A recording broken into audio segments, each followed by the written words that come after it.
दोस्तों, आज की कहानी है ताई सास। आप मुझे माँ के प्यार के लिए क्यों तरसा रही हो।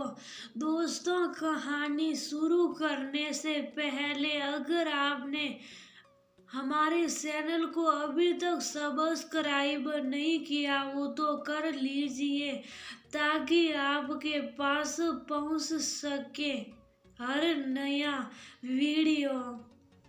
कामिनी, कब तक तुम ऐसे ही बचपना करती रहोगी। उसमें उन बच्चों की क्या गलती है। जब से शादी की बात चली है उस दिन से तुम मुंह फुलाकर रखी हुई हो। किशोर जी कामिनी जी को समझाते हुए बोल रहे थे, काश तुम समझ पाते मेरे दिल की बात, पर तुमने कभी कोशिश ही नहीं की और मैं बस अपने आप में सिमट कर रह गई। कामिनी जी किशोर जी से बातें कर ही रही थी कि दरवाजे पर दस्तक हुई। बड़ी माँ, हम अंदर आ जाए। नकुल ने दरवाजे पर ही खड़े खड़े पूछा। इसमें पूछना क्या बेटा, आओ ना, किशोर जी ने कहा। नकुल अपनी नवविवाहिता कार्ति के साथ कमरे में आकर दोनों के पास झुककर आशीर्वाद लिया और कामिनी जी के हाथ में एक तोहफा रखते हुए कार्ति ने कहा, ये हम दोनों की तरफ से आपके लिए माँ। हाँ, उधर मेज पर रख दो। के कामिनी जी कमरे से निकल गई। बेटा, बहू को अभी अपने कमरे में ले जाओ। तुम तो अपनी बड़ी माँ का स्वभाव जानते ही हो। बहू को थोड़ा वक्त दो, बस सास को समझ जाएगी। धीरे से नकुल के कंधे पर हाथ रख किशोर जी बोले। कामिनी जी के व्यवहार से वह बहुत आहत हुए थे, पर समझाने का मतलब वह जानते थे कि बोल साल बंद कर कमरे में पड़ी रहेगी, इसलिए वह नकुल को समझाने लगे। नकुल कार्ति को अपने कमरे में लेकर गया और बोला, कार्ति, बड़ी माँ के व्यवहार के लिए मुझे माफ कर दो। बस एक विनती करता हूँ, पलट कर बड़ी माँ को कभी भी भूल से भी कुछ मत कहना। वह जैसी भी है मेरी माँ है और मैं उनकी बहुत इज्जत करता हूँ। तुम चिंता मत करो नकुल। शादी से पहले जब भी तुमसे बात हुई तुमने अपनी बड़ी माँ का ही जिक्र किया, तभी मैं समझ गई तुम्हारी जिंदगी में उनका स्थान बहुत ऊंचा है। तुम बेफिक्र रहो। कार्ति ने नकुल को तसल्ली देते हुए कहा। शादी का तीसरा दिन था। मेहमान लगभग सब चले रह गए थे। कामिनी जी की दोनों बेटियों का परिवार, जिनकी विदाई करने की तैयारी करने नकुल निकल गया था, सब सामान बांधकर दोनों बहनें कार्ति से मिलने पहुंची। दोनों बहनें नकुल से बड़ी थी, निशी और निवी।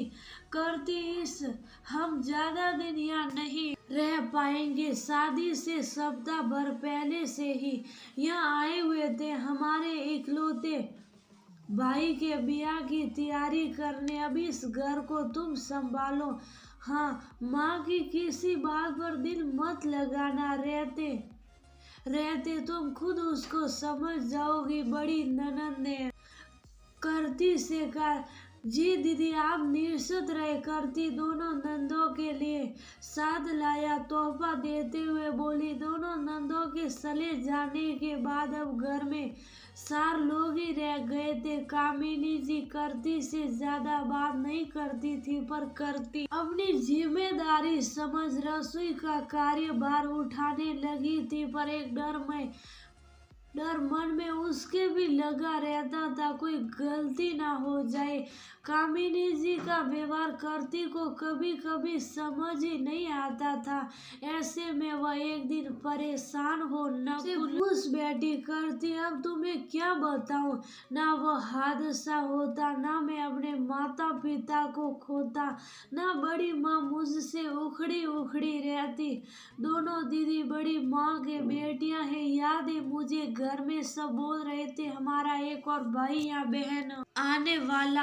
हम तीनों बच्चे स्कूल गए हुए थे। मम्मी पापा डॉक्टर के पास शहर गए हुए थे। उधर ही एक ट्रक ने जोरदार टक्कर मार दी और दोनों वहीं के नकुल थोड़ा उदास हो गया। उसके बाद बड़े पापा ने ही मुझे संभाला। सब बड़ी माँ को बोलते दो दो बेटियां हैं, एक बेटा कर लो, पर बड़े पापा कहते नकुल है ना हमारा बेटा। बड़ी माँ तब कहा करती थी, बहुत जताते हो ना मेरा बेटा मेरा बेटा, अरे एक दिन ये भी हिस्सा लेकर सल्ता बनेगा। आजकल अपने माता पिता को तो लोग साथ नहीं रखते, ये हमें क्या अपना मानेगा। बस मुझे ये बात बहुत शॉर्ट करती थी। सच कहूँ अपने माता पिता को तो अब भूल ही गया हूँ। जो है अब यही मेरे माता पिता है और मैं बड़ी माँ को छोड़कर कहीं नहीं जाने वाला। मैं इसलिए इसी शहर में पारिवारिक व्यवसाय करने लगा। सादा था कहीं अच्छी नौकरी करूँगा, पर फिर बड़ी माँ को लेकर अपना ख्याल त्याग दिया। अब अपनी पत्नी से भी यही उम्मीद करता हूँ कि वो मेरा साथ दे और मेरी बड़ी माँ को माँ ही समझे, ताकि उससे कोई और ताने सुनने की नौबत ही ना आए। तुम मेरे लिए इतना कर सकोगी ना? हाँ नकुल। कौन सा, हमारा परिवार बहुत बड़ा है, फिर मेरे घर में खुद ही सब मिलकर रहते हैं। मैं कोशिश करूंगी बड़ी माँ को मुझसे कोई शिकायत नहीं हो।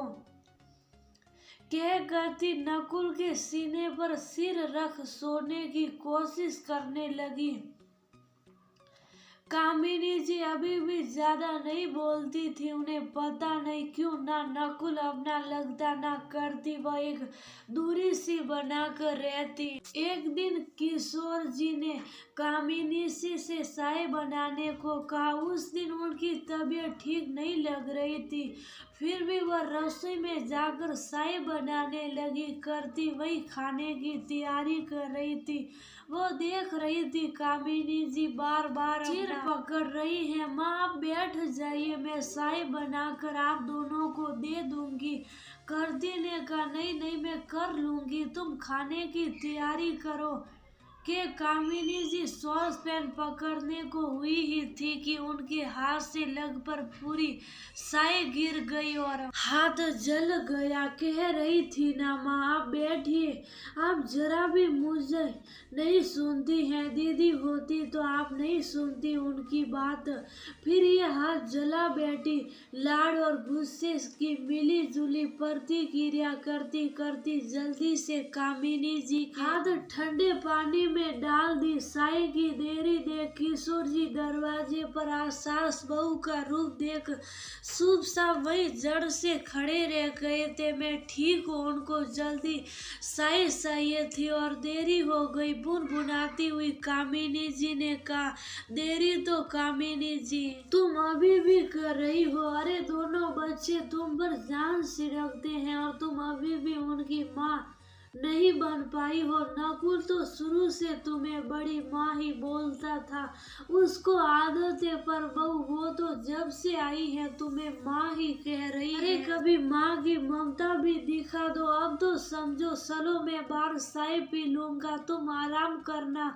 और हाँ बहू अब से इसकी फिक्र करने की जरूरत नहीं है, करने दो इसको जो मन करता है। के किशोर जी निकल गए। कामिनी जी कुछ देर शुभ सा वहीं बैठी रही, फिर हाथों की जलन कम होने पर बोली मैं कमरे में जा रही हूँ, सब खाना खा लेंगे, उसके बाद मेरे कमरे में आ जाना। करती ने हाँ में सिर हिला दी। खाने के बाद करती कामिनी जी के कमरे में गई तो देखती है कामिनी जी एक हार निकालकर करती को पहनाते हुए बोली ये मेरी सास ने मुझे दिया था बहू, मैं सहेज कर अपनी बहू के लिए रखी हुई थी। हमेशा तमन्ना थी अपने हाथों से बहू को पहनाऊंगी, पर मेरी किस्मत में बेटियां लिखी थी। मैं नकुल को कभी दिल से अपना नहीं पाई, पर अब एहसास हो रहा है मेरा बेटा तो वर्षों से मेरे ही साथ था, बस मैं ही समझ नहीं पाई। काश ये बात मैं पहले समझ जाती तो ये हार पहले दिन ही अपनी बहू को पहना देती। मुझे माफ करना बहू, नकुल का दिल बहुत बड़ा है। मैं हमेशा उसे दुत्कारती रही पर उसने मुझे हमेशा माफ कर माँ ही समझता रहा, पर मैं ही माँ नहीं बन पाई। उनके सवर में आत्म गलानी दिख रही थी। करती कामिनी जी के पाँव छूकर आशीर्वाद लेते हुए बोली, माँ नकुल के लिए आप भी उसकी माँ है और मेरे लिए मेरी सासू माँ। मैं जब से आई हूँ आपको ही जान रही हूँ और आप हमसे बड़ी हैं। माफी मांग कर हमें शर्मिंदा ना करें। दरवाजे पर खड़े किशोर जी और नकुल की आंखों में खुशी के आंसू छलक आए थे। नकुल कब से इस दिन का इंतजार कर रहा था कि उसे उसकी माँ का प्यार मिल सके। सुन बेटा, तेरी बड़ी माँ को माफ कर देना। कहते हैं ना, माफ करने वाले का दिल बहुत बड़ा होता है और मुझे पता है मेरे बेटे का दिल बहुत बड़ा है। किशोर जी धीरे से नकुल से बोले, नकुल मुझे माफ कर दे बेटा, काश तुम समझ पाते मैं ऐसी क्यों हो गई थी। कामिनी जी ने कहा, मेरे दिल में कोई गिला नहीं है बड़ी माँ, मैं सब जानता और समझता हूँ बड़ी माँ, तभी तो मैं हमेशा आपके पास ही रहा, कभी छोड़कर जाने की सोचा ही नहीं। मेरे लिए आप दोनों ही मेरे माता पिता हो, जिन्होंने मुझे संभाल कर बड़ा किया। कहता हुआ नकुल आज पहली बार अपनी बड़ी माँ के गले लग रो पड़ा। माँ बेटे का मिलन देख किशोर जी भी अपने आंसू